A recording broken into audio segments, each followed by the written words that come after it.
อสัพพะมงคลจงเกิดแก่ท่านทั้งหลายมีสติศึกษาเรียนรู้ธรรมะเป็นหลักอบรมจิตใจของเราธรรมะเป็นหลักควบคุมกายวาจาใจของเราธรรมะเป็นสิ่งที่พวกเราควรรู้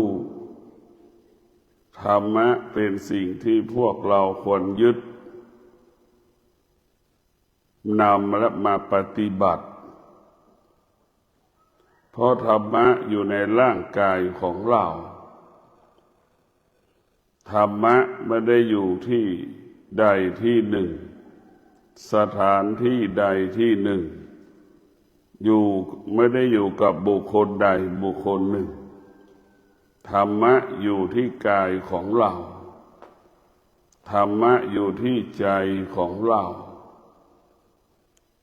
การจะเรียนรู้เรื่องธรรมะก็คือเรียนรู้เรื่องร่างกายของเราร่างกายของเราจิตใจของเรา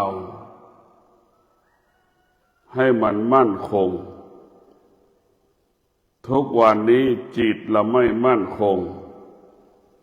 ทุกวันนี้จิตเราหวั่นไหวเราตกอยู่ใต้อำนาจของการเปลี่ยนแปลงการฝึกจิตให้จิตเรามั่นคงจิตเรารู้ฤดูร้อนฤดูหนาวฤดูฝนเมื่อจิตมันรู้จิตมันก็ได้ต้อนรับเช่นฤดูร้อนปรากฏมันก็สามารถอยู่กับการเปลี่ยนแปลงของฤดูร้อนที่มันปรากฏได้ฤดูหนาวปรากฏมันก็สามารถอยู่กับฤดูหนาวที่ปรากฏนั้นได้ฤดูฝนมันตกเราก็อยู่กับการเปลี่ยนแปลงของฤดูฝนนั้นได้ให้เรารู้เมื่อเรารู้เสร็จแล้ว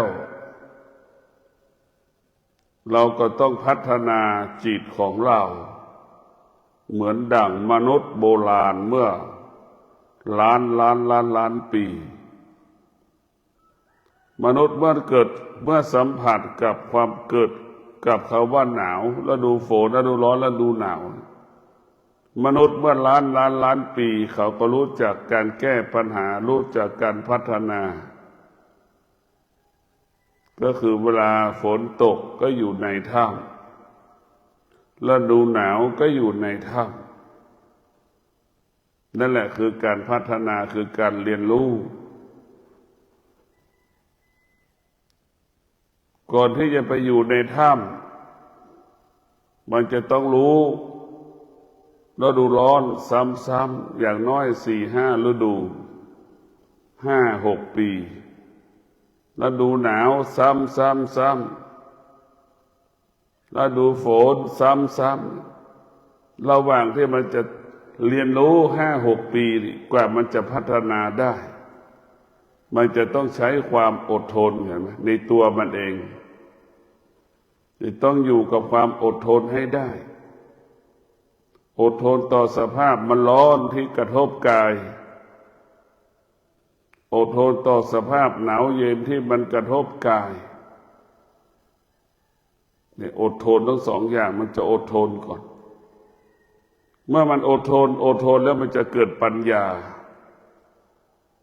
พอเมื่อเกิดปัญญามันก็เข้าไปอยู่ในถ้ำไปหลบอยู่ในถ้ำฝนตกก็อยู่ในถ้ำฤดูหนาวก็อยู่ในถ้ำพอฤดูหนาวฤดูฝนมันก็หาใบไม้เพื่อจะมาปกหุ้มร่างกายกันหนาวการฝนมันตกความหนาวเย็นที่ฝนมันตก นี่แหละคือการเรียนรู้เมื่อเรารู้เรื่องธรรมะว่าเป็นหลักสิ่งที่เป็นหลักชีวิตของเราเบื้องต้นก็คือศีลชาวโลกทั่วไปเนี่ยเบื้องต้นสิ่งที่เป็นหลักของชาวโลกขั้นพื้นฐานก็คือศีลเป็นหลักที่เรายึดมากำกับชีวิตของเรากำกับชีวิตของเราเมื่อเราดำรงตนด้วยศีลแล้วเราจะมีความสุขความสุขเกิดจากการดำรงตนด้วยศีลความสุขนี้กินก็เป็นสุขนอนก็เป็นสุขตื่นก็เป็นสุขสุขใดๆที่ประกอบไปด้วยศีลเป็นความสุขที่คนทุกคนยอมรับความสุขใดเกิดจากการล่วงละเมิดศีลเป็นความสุขไม่มีใครยอมรับเพราะฉะนั้นศีลจึงเป็นหลักของความสุขศีลจึงเป็นหลักของความมั่นคงความมั่นคงก็คือเมื่อเราดำรงตนด้วยศีลทั้ง5ข้อวิตกกังวลไม่เกิดแต่คำว่ามั่นคงศีลมันจึงเป็นหลักควบคุมกายวาจาใจของเรา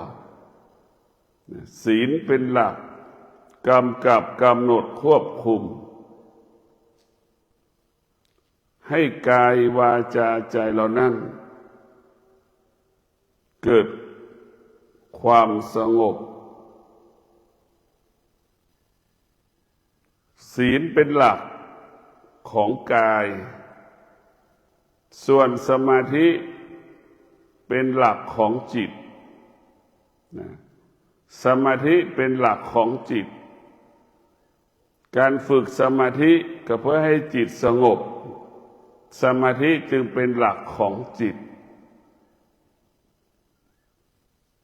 เราจะต้องนั่งสมาธิเพื่อให้จิตสงบการนั่งสมาธิก็คือการพิจารณาสิ่งต่างๆที่เราสะสมสั่งสมให้เอาออกไปจากชีวิตเราให้หมดพิจารณาจิตของเราที่มันสะสมสั่งสมอารมณ์ความรู้สึกให้หมดสิ้นไปจากกายไปจากจิตเพราะเราสะสมมาตลอดเวลาสะสมที่ตาสะสมที่หูมันก็สะสมที่ตาก็เห็นรูปก็เหมือนขยะมันก็เต็มถังสะสมที่หูสะสมเสียงหูแล้วมันก็สะสมเสียงไปที่หูมันก็ล้นถังอีกเหมือนโลงเหมือนลูกโป่งเนี่ยเอาลมไปเป่าเห็นไหมมันก็ล้นอ่ะเราสะสมทุกอย่างเมื่อเรามานั่งพิจารณานั่งสมาธิเราจะปลดเปลื้องสิ่งที่มันเกิดขึ้นที่กายเราหรือกายเราไปยึดจิตเราไปยึดเราจะต้องปลดเปลื้องออกให้หมดโดยเฉพาะการนั่งสมาธิเพื่อจะไปหยุดความคิดเพื่อจะไปเปลี่ยนแปลงความคิด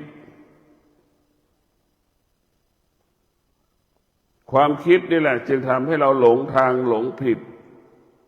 ความคิดนี่แหละทำให้ชีวิตเรานั้นไม่มั่นคงความคิดนี่แหละทำให้ชีวิตเรานั้นไม่ปลอดภัยความคิดนี่แหละทำให้ชีวิตเราว้าวุ่นวายชีวิตของเราความคิดนี่แหละจึงทำให้ชีวิตเรานั้นถูกความโลภความโกรธความหลงหลอกมาตลอดเวลามันหลอกเราเพราะในการนั่งสมาธิ เพื่อจะทำลายความคิดหรือไปหยุดความคิดไม่ให้ความคิดมันเกิดขึ้นเรานั่งสมาธิก็เพื่อให้จิตอยู่กับสมาธิเมื่อจิตอยู่กับสมาธิจิตนั้นก็สงบเมื่อสมาธิเกิดขึ้นที่จิตจิตนั้นก็จะรู้ความจริงอย่างละเอียดสมาธิก็เปรียบเสมือนแว่นตาสมาธิเปรียบเสมือนแว่นตาขยายผลการรับรู้ของตาเช่นเดียวกันสมาธิก็คือทำให้เรารู้สิ่งที่เรารู้อย่างละเอียดรอบคอบสุขุมนั่นคือสมาธิจะรู้ความจริงเข้าถึงความจริงอยู่กับความจริงได้อย่างงดงามและเป็นปกติ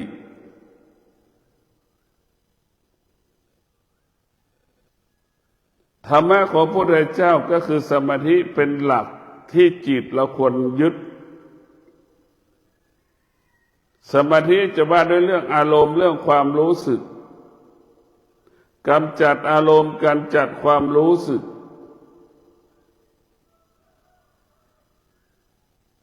เราจะไม่ให้ความรู้สึกมันเกิดขึ้นอีกโดยเฉพาะสมาธิเราต้องนั่งใช้เวลายาวนาน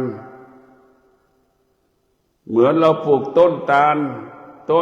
กว่าเราจะได้กินลูกคนปลูกไม่ได้คนปลูกตายก่อน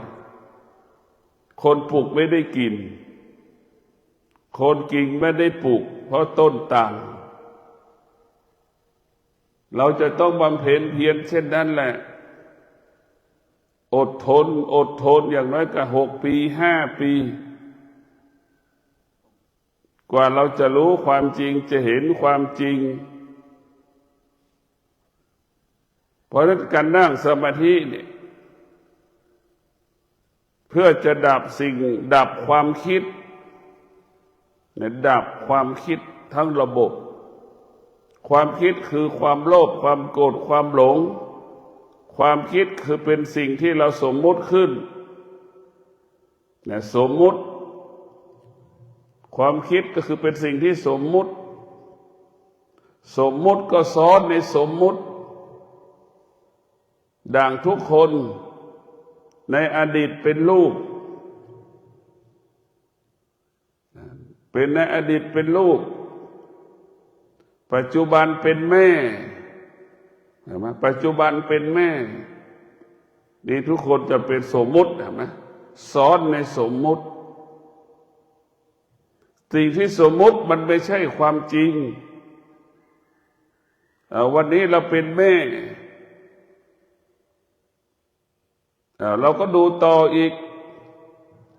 ยายของเราวันนั้นในอดีตก็คือเป็นแม่ฐานะแม่ของเราในอยู่ปัจจุบันนี่แหละยายวันนั้นในอดีตก็เป็นแม่เหมือนฐานะปัจจุบันของเรานี่แหละหรือแม่ของเราวันนั้นในอดีตก็เหมือนเรานี่แหละคือไม่แก่แล้วเราก็ดูต่ออีกอนาคตอีก20 ปีเราก็กลายเป็นแม่อีกแก่อายุ80 70เห็นไหมนี่เราก็จะรู้แต่สิ่งที่น่าเสียดายก็คือลูกเคยมีลูกดำรงตนการเป็นแม่ก็รู้ว่าฐานะแม่เป็นเช่นไรแม่มีลูกแม่ก็ดำรงมีลูกแม่ก็รู้ว่าการรักลูกเป็นเช่นไรห่วงลูกเป็นเช่นไรทุกคนฐานะที่เป็นแม่ก็จะรู้ฐานะการเป็นแม่ที่ห่วงลูก เช่นเทศกาลสงกรานต์บางคนรู้ว่าแม่เราไม่มีเวลาไปหาแม่เห็นไหมไปอยู่กับบ้านสามีไปอยู่กับบ้านภรรยาตนเองเห็นไหมแต่ไม่ไปหาแม่ไม่ไปหาแม่คิดดูว่าเรารักลูกเราขนาดไหนและเราเป็นลูกของแม่ล่ะแม่จะไม่คิดถึงเราหรือเนี่ยเราต้องคิดแบบนี้เราต้องคิดฐานะหนึ่งเราก็อยู่ในฐานะการเป็นแม่ฐานะหนึ่งเราฐานะเป็นลูกแต่ละคนส่วนมากมันไม่ได้คิดเช่นนี้เพราะเขาไม่มีธรรมะแม่หวงเรายังไงห่วงเรายังไงเราก็เหมือนเราห่วงลูกของเรานั่นแหละเราห่วงลูกแบบไหนแม่ก็ห่วงลูกเราแบบนั้นแหละเรานั่งรอลูกเราเข้าบ้านอย่างไรแม่ก็รอลูกเราเข้าบ้านแบบนั้นแหละมีลูกหลายๆคนไม่ยอมไปหาแม่ว่าไม่มีเงินบ้านแม่ไม่ต้องการเงินแม่ต้องการความรู้สึกบางคนก็จะอ้างว่าลูกไม่มีเงินไม่กล้าไปหาแม่แม่นั่งรอลูก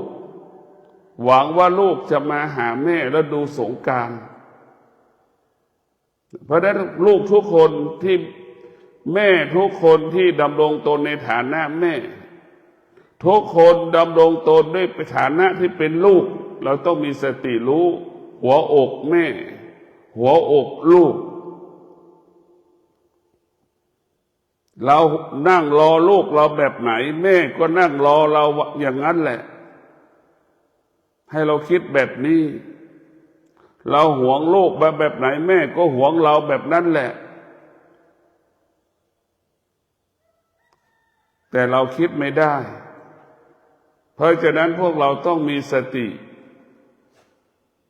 นี่คือสมมุติบัญญัติมันซ้อนกันหมดมันไม่ใช่ความจริงอย่างที่พูดมันไม่ใช่ความจริงสมมติขึ้นมามันแก่มันหนุ่มมันเจ็บมัน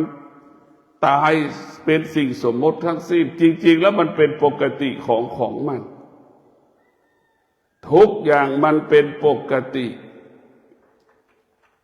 ไม่มีใครบัญญัติไม่มีใครกำหนดได้มันเป็นปกติของมัน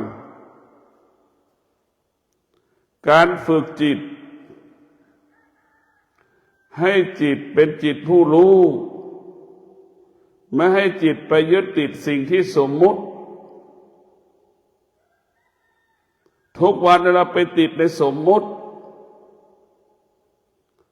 เราไปติดในสิ่งที่มันเราสมมุติก็คือสิ่งที่เราปรุงแต่งและเราก็อยู่ภายใต้สิ่งที่เราปรุงแต่ง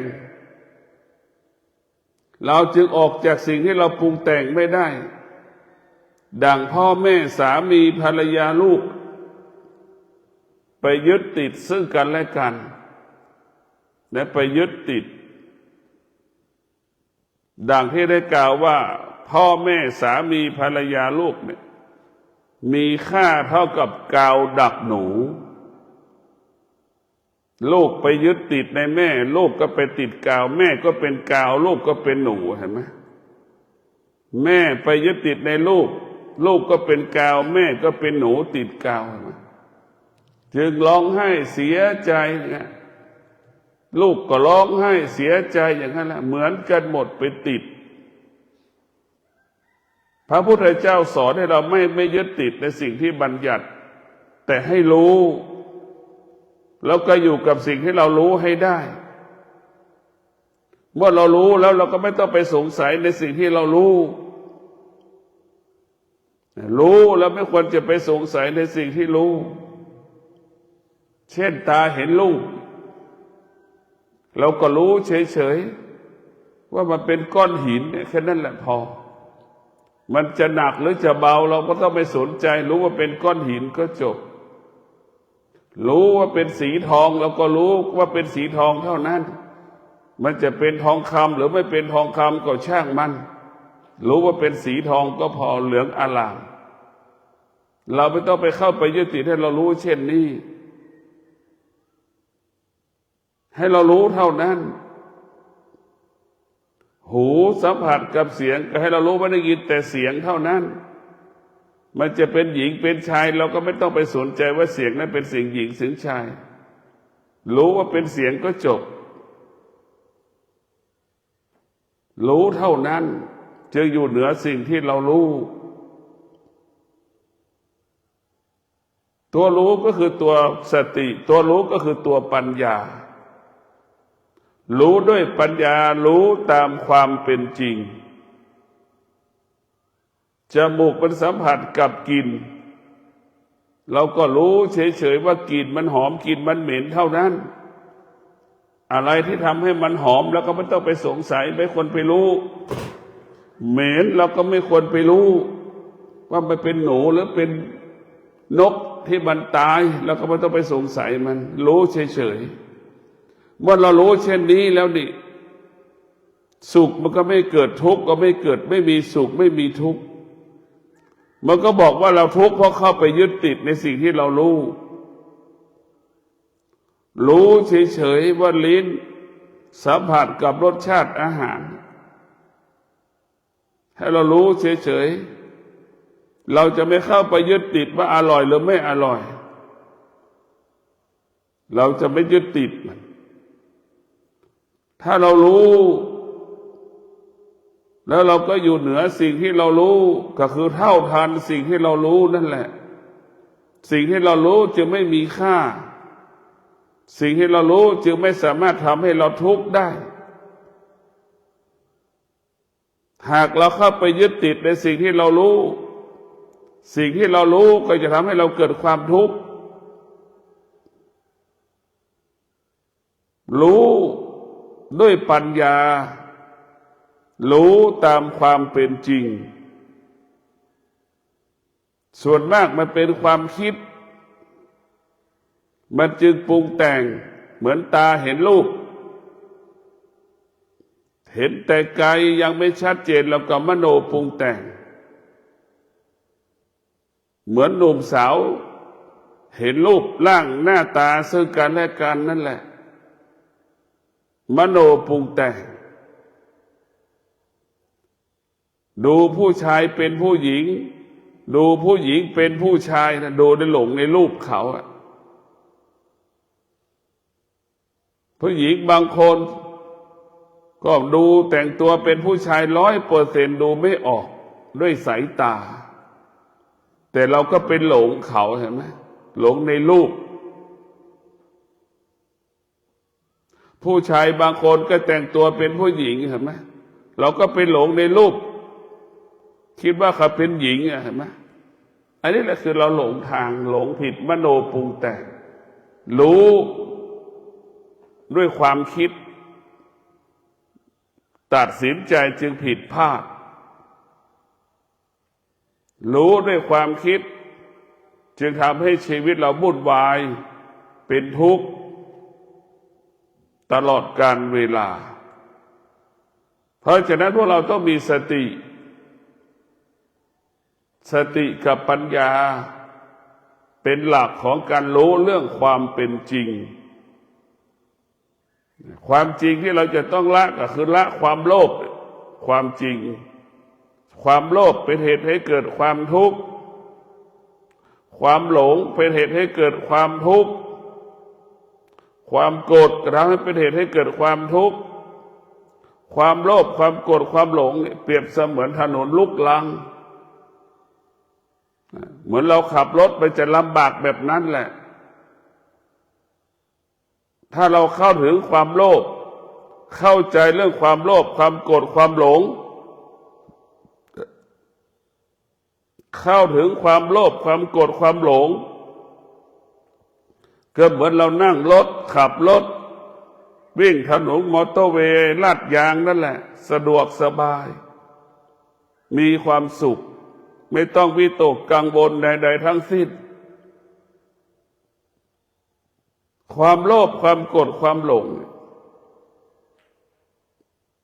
มันทำให้ความคิดของเราทำให้จิตใจของเราเนี่ยวิตกกังวล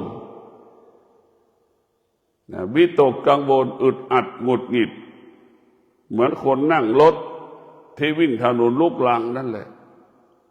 มันไม่สะดวกมันไม่สบายเราละความโลภความโกรธความหลงเปรียบเสมือนรถวิ่งถนนลาดยางนั่นแหละนั่งแล้วสะดวกนั่งแล้วสบายไม่ต้องวิตกไม่ต้องกังวลใดๆทั้งสิ้นเราจะรู้แล้วว่าความโลภความโกรธความหลงกับบุคคลที่ละความโลภความโกรธความหลงได้คนที่ละความโลภความโกรธความหลงได้พัฒนาก็ง่ายแก้ปัญหาก็สำเร็จได้ไวคนที่มีความโลภความโกรธความหลงแก้ปัญหาก็ยากพัฒนาก็ยากหมดทุกอย่างเพราะเราไปยึดติดเหมือนเราจะเปลี่ยนแปลงกฎเกณฑ์กติกาบางอย่างไปกระทบต่อบุคคลที่เรารักเราไม่สามารถเปลี่ยนแปลงได้นี่แหละทำให้เราเป็นอุปสรรคปัญหาผลกระทบมันจะเกิดขึ้นกับบุคคลอันเป็นที่รักของเราก็ไม่กล้าเปลี่ยนแปลงเมื่อไม่กล้าเปลี่ยนแปลงมันก็เกิดปัญหาตามมาเพราะฉะนั้นพวกเราศึกษาเรียนรู้เรื่องพระธรรมก็เอาปัญญาก็เป็นหลักของกายของจิตทั้งกายทั้งจิตก็ต้องอาศัยปัญญา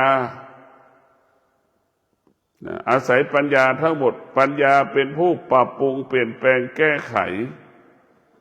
กายของเราจิตของเราไม่ให้ไปยึดติดสิ่งใดสิ่งหนึ่งให้ยึดติดธรรมเท่านั้นให้ยึดติดในธรรมเอาธรรมะเท่านั้นที่อยู่ในร่างกายเรามาเป็นหลักปัญญามันจะบอกมันจะสอนให้เราอยู่กับความเป็นจริงเราอยู่ได้ตัวเราเองไม่มีความสุขแล้วเราไปอยู่กับอีกสองคนแล้วจะไปอยู่คนสองคนจะมีความสุขได้อย่างไรเมื่อเราอยู่ได้ตัวเราเองยังไม่มีความสุขเรายังไม่สามารถตอบสนองความสุขได้ตัวเราเองได้แล้วเราไปอยู่สองคนเนี่ยเช่นเราแต่งงานเรียกว่าสามีไม่สามารถตอบสนองเราได้เราก็ไม่สามารถตอบสนองสามีเราได้การแต่งงานจึงเป็นเหตุให้เกิดความทุกข์การแต่งงานจึงเป็นเหตุให้เกิดคำว่าวุ่นวายไม่มีใครแต่งงานแล้วมีความสุขไม่มีในโลกไม่มีใครแต่งงานแล้วมีลูกแล้วมีความสุขไม่มีในโลกมันเป็นแค่คำพูดว่าสุขแต่ความเป็นจริงมันเป็นความทุกข์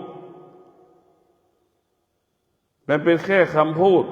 ก็เป็นเรื่องแค่ประเพณีและวัฒนธรรมเพราะฉะนั้นพวกเราทั้งหลายสุขของพระพุทธเจ้าก็คือศีลสุขของพระพุทธเจ้าคือสมาธิสุขของพระพุทธเจ้าคือปัญญาแต่สุขของชาวโลกเป็นเรื่องของความคิดเป็นเรื่องของวัตถุเนี่ยไปอาศัยสิ่งเหล่านี้เนี่ยมันควบคุมไม่ได้เห็นไหมเมื่อควบคุมไม่ได้ก็ทะเลาะกันขัดแย้งกันเพราะสิ่งเหล่านี้มันอยู่ภายใต้การเปลี่ยนแปลงเห็นไหมมันไม่พอมันเบื่อหน่ายกันมันก็ไม่ตอบสนองกันพอมันชอบใจกันมันก็อย่าตอบสนองกันมันก็เป็นเช่นนี้ของชาวโลกเป็นเช่นนี้มนุษย์ทั้งหลายเอาสิ่งอื่นๆมาเป็นความสุขเอาสามีมาเป็นความสุขเอาภรรยามาเป็นความสุขเอาลูกมาเป็นความสุขเอาปัจจัยสี่มาเป็นความสุขเอารถมาเป็นความสุขเอาบ้านมาเป็นความสุขสิ่งเหล่านี้มันไม่ใช่ความสุขเราสมมติขึ้นมาเองเห็นไหมสมมติบัญญัติสิ่งที่เราสมมติขึ้นเองเนี่ยมันก็อยู่ภายใต้การเปลี่ยนแปลงเห็นไหม เราก็ไปติดสิ่งสมมุตินี่แหละสิ่งสมมุตินี่แหละจึงทำให้แม่เป็นทุกข์เช่นแม่อายุ70อย่างเงี้ย60จริงๆแล้วแม่อายุ60เนี่ยแม่ต้องเปลี่ยนแปลงชีวิตตนเองแม่ต้องแปลสภาพกลายเป็นลูกนะแม่ต้องแปลสภาพเป็นลูกแล้วลูกคนไหนอายุ50ก็ต้องเปลี่ยนแปลงตัวเองแปลสภาพเป็นแม่ลูกก็ต้องเป็นแม่ของแม่แม่จะต้องแปลสภาพเป็นลูกของลูกจะต้องดูแลกันแต่ทุกวันนี้มันสมมติหลงสมมติแม่อายุ80ก็ยังหลงว่าเป็นแม่อยู่เอาตัวยังไม่รอดเลยยกก็ไม่ได้ก็คิดว่าเป็นแม่อยู่เห็นไหมสมมติบัญญัตินะแม่เราวันนี้ก็เหมือนเด็กวันนั้นเมื่อ2 ขวบ3 ขวบเห็นไหม1 ขวบวันนั้นในอดีตกำลังไม่มีกำลังไม่พอเห็นไหมแม่ก็หลงสมมุติบัญญัติลูกก็สมมุติบัญญัติแต่ถ้าเอาปัญญาไปจับความเป็นจริงแล้วผู้ดำรงด้วยคำว่าแม่เนี่ย60 70 80อายุเหล่านี้แม่ทุกคนต้องเปลี่ยนแปลงฐานะเอาคำว่าแม่ไปทิ้งไปแล้วมาสวมวิญญาณลูกเราเป็นลูกของลูกและยกฐานะลูกเป็นแม่ของเราแม่ก็หลงในความอยากมีเงินแบ่งปันให้ลูกให้หลานเขาเอาทองคำให้1 กระสอบแม่ก็ไม่มีปัญญาจะยกแต่ความอยากมันยิ่งใหญ่นะนี่คือความขัดแย้งความเป็นจริงมันขัดแย้งกันเพราะเอาเงินใส่กระสอบไป1 กระสอบแม่ก็มีปัญญาจะยกนะถ้ายกได้เอาไปเลยแบบนี้ก็ไม่มีปัญญาจะยกอยากได้เฉยๆนี่แหละคือหลงเรียกว่าหลงสมมุติบัญญัติมันจึงทำให้เรานั้นชีวิตเราเป็นทุกข์ตลอดเวลาแม่คนไหนที่มีปัญญาแม่คนนั้นจะต้องเปลี่ยนฐานะแม่เป็นลูกคนไหนที่มีปัญญาลูกคนนั้นก็ต้องเปลี่ยนฐานะลูกเป็นแม่ลูกที่เป็นแม่คือไปดูแลแม่ไปรับผิดชอบแม่เพราะแม่แก่แล้วแม่ก็ต้องเปลี่ยนแปลงไปดำรงตนเหมือนลูกน้อยทารกแรกเกิดให้ลูกดูแลแบบนั้นแหละสุขภาพแม่ถึงจะแข็งแรงสุขภาพแม่จะสมบูรณ์แม่ถึงจะอายุยืนยาวแม่ทุกคนต้องไปสู่สภาพทารกแรกเกิดลูกสาวทุกคนก็เปรียบเสมือนแม่ที่เลี้ยงลูกทารกแรกเกิดเป็นอย่างนั้นแหละแม่โดยถึงสุขภาพดีเพราะฉะนั้นลูกก็จะต้องรับผิดชอบแม่เหมือนเรารับผิดชอบลูกเราทารกแรกเกิดนั่นแหละแม่ก็เปรียบเสมือนทารกแรกเกิดวันนั้นในอดีตลูกในปัจจุบันก็เปรียบเสมือนแม่ในอดีตเนี่ยเราดำรงตนแบบนี้ถ้าแม่คิดได้อย่างนี้ลูกคิดได้อย่างนี้ต่างคนก็ต่างจะมีความสงบก็จะเกิดขึ้นเพราะเราหลงในสิ่งที่เราบัญญัติไอ้ตัวบัญญัติมันอยู่ภายใต้การเปลี่ยนแปลงไอ้ตัวบัญญัติทั้งหลายสมมติบัญญัติมันจะมาขวางกั้นคำว่าวิมุตติจิตเราไม่สงบก็เพราะเราไปติดบัญญัติวิมุตติเนี่ยมันจึงทำให้กายวาจาใจเราไม่สงบเพราะเราไปหลงสิ่งที่บัญญัติไปขวางกั้นปิดกั้นทำให้กายไม่สงบวาจาไม่สงบใจไม่สงบเราก็จะไม่มีโอกาสเข้าสู่วิมุตติได้เราจะละบัญญัติจิตเราละบัญญัติกายละบัญญัติเราจะเข้าสู่วิมุตติได้โดยง่ายความสงบจะเกิดขึ้นที่กายได้ง่ายความสงบจะเกิดขึ้นที่ใจได้ง่ายเรียกว่ากายวาจาใจเราจะสงบตามหลักของวิมุตติได้โดยง่าย ทุกวันนี้กายวาจาใจเราติดอยู่บัญญัติมันถึงไม่สงบมันจึงวุ่นวายตลอดเวลาความวุ่นวายไม่มีใครต้องการความวุ่นวายเนี่ยเป็นสิ่งที่คนทุกคนไม่พึงปรารถนาเมื่อวุ่นวายแล้วทำให้สุขภาพไม่ดีทำให้เกิดการเจ็บป่วยตรงกันข้ามทำให้จิตสงบสุขภาพดีอายุยืนเราจะดำรงตนธาตุขันธ์ยั่งยืนยาวนานอีกสุขภาพดีก็อยู่ที่จิตเมื่อจิตมีปัญญามันจะรู้จักการกินมันจะรู้จักการกินมันจะไม่กินมันไม่ตอบสนองตามันจะไม่ตอบสนองจมูกไม่ตอบสนองลิ้นมันจะไม่เรียกว่ากินข้าวตามความเป็นจริงกินแล้วเป็นประโยชน์ต่อประโยชน์เช่นน้ำมันมันจะไม่กินเลยอาหารที่ทำด้วยน้ำมันมันจะเลิกกินรู้แล้วว่าน้ำมันเป็นบ่อเกิดแห่งโลกสารพัดโลกน้ำมันเป็นตัวเป็นบ่อเกิดโลกสารพัดโลกโรคหัวใจก็เกิดจากน้ำมันหัวใจตีบตันก็เกิดจากน้ำมันสมองตีบตันเส้นเลือดตีบตันต่างๆคือเป็นเกิดจากน้ำมันหมดนี่เราผู้มีปัญญาก็จะเห็นความแก่ความเจ็บความตายผู้ที่มีปัญญาจึงสามารถรู้เหตุของความแก่ความเจ็บความตายแล้วก็จะหลีกเลี่ยงไม่กินสิ่งที่เราทำให้แก่ให้เจ็บให้ตายก่อนเวลากำหนดได้เราไม่อยากเป็นอัมพฤกษ์อย่างนี้เราก็งดการกินน้ำมันเราไม่มีโอกาสที่จะเป็นอัมพฤกษ์เด็ดขาดเรารู้ว่าการเป็นอัมพฤกษ์อัมพาตเนี่ยมันทุกข์เป็นภาระเป็นปัญหาเราผู้ที่มีปัญญาก็จะไม่กินน้ำมันรู้ว่าน้ำมันเป็นเหตุให้เกิดโรคอัมพฤกษ์อัมพาตเป็นผู้ป่วยติดเตียงสมองเรียกว่าสมองติดพูดไม่ได้เดินไม่ได้เดินไม่สะดวกอย่างนี้อาการเหล่านี้ผู้ที่มีปัญญาจะรู้ว่าเหตุเกิดจากการกินน้ำมันแล้วมันก็จะไม่กินน้ำมันเมื่อเรารู้เหตุแล้วก็ดับที่เหตุนะเมื่อเราไม่กินน้ำมันเราก็ไม่เป็นดังสภาพที่เรารู้ดังสภาพที่เราเห็นเพราะฉะนั้นพวกเราทั้งหลายความโลภความโกรธความหลงนี่แหละคือเพชฌฆาตฆ่าเราทำลายเรารูปรสกลิ่นเสียงนี่แหละกับเพชฌฆาตที่มันฆ่าทำลายเราโดยไม่รู้สึกตัวไปติดในลิ้นไปติดในรสชาติจมูกไปติดในกลิ่นเนี่ยมันจึงทำให้เรานั่น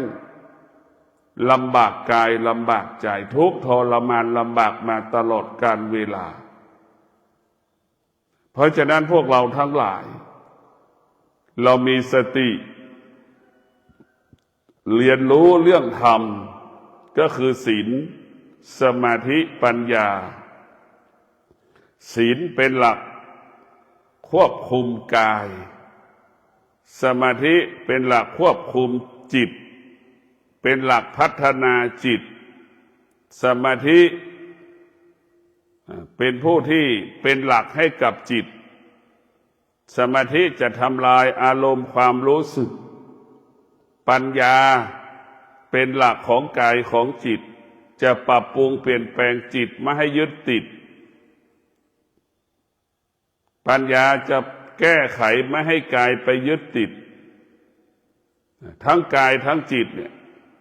เราจะต้องอาศัยปัญญาเป็นผู้ปรับปรุงเปลี่ยนแปลงแก้ไขเหมือนเรามานอนอยู่ในวัดเนี่ยใส่ชุดขาวเท่านั้นไม่มีแหวนไม่มีสร้อยไม่มีตุ้มหูไม่แต่งหน้าน่ะเป็นนี่คือตัวปัญญาจะปรับปรุงเปลี่ยนแปลงแก้ไขจิตของเรากายของเราเพราะฉะนั้นพวกเราทั้งหลายสิ่งที่เราควรยึดก็คือยึดหลักธรรมะเป็นหลักของจิต ธรรมะเป็นหลักของกายที่เราควรจะยึดหลักธรรมะเป็นหลักของวาจาเรากายของเราต้องยึดถือศีลกายวาจาเราก็ยึดถือศีลจิตเราก็ต้องยึดถือศีลทุกอย่างศีลต้องเป็นหลักที่จะมากำกับเช่นคำพูดที่เราพูดมันต้องพูดในเรื่องความจริงเท่านั้นจึงจะเป็นที่ยอมรับของคนทุกคนธรรมะของพระพุทธเจ้าบอกให้เราละสิ่งที่เราบัญญัติธรรมะของพระพุทธเจ้าบอกให้เราไม่หลงสิ่งที่เราบัญญัติเรายึดติดแล้วเราก็หลงจะทำให้จิตเราไม่สงบทำให้จิตเราเป็นทุกข์ดังวันนี้ลูกบางคนยังไม่เข้าบ้านพ่อแม่บางคนนอนไม่หลับเพราะไปยึดติดในลูกสามีบางคนหรือภรรยาบางคนก็นอนไม่หลับรอสามีจะเข้าบ้านรอภรรยาจะเข้าบ้านเนี่ยนะนอนไม่หลับอย่างเงี้ยเพราะไปยึดติดเป็นทุกข์ทั้งสิ้นทุกข์เพราะเราเข้าไปยึดติดหากเราไม่ยึดติดเราจะไม่ทุกข์ก็ขอให้พวกเราทั้งหลายมีสติมีสมาธิมีปัญญาน้อมเอาศีลสมาธิปัญญาเป็นหลักกำกับกำหนดควบคุมกายวาจาใจของเรากายวาจาใจของเราก็จะปกติสุขและสงบสุขขอเจริญพร